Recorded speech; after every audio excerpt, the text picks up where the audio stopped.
দাদা খাও না, কি আছে? বসেন দাদা, খাবার দিব। কি খাবেন? ও মকিবর, এখানে আস। দাদা কি খাও? খাবার দে কাস্টমারকে। আল্লাহ ওনাতে কাপটি ও দাদা কাপটি ওরা নে।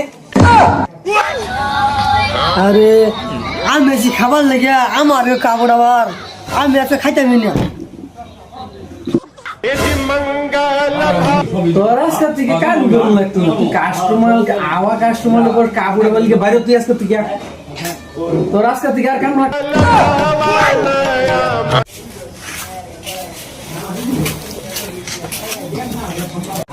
সারাদিনের বিজনেসটা খারাপ করে দিচ্ছে। বদমাস কোথাকার লক্ষ্মী কাস্টমারকে আমরা আওয়া কাস্টমার করতেছে। কার ফুড আইবার হ্যাঁ ভাই।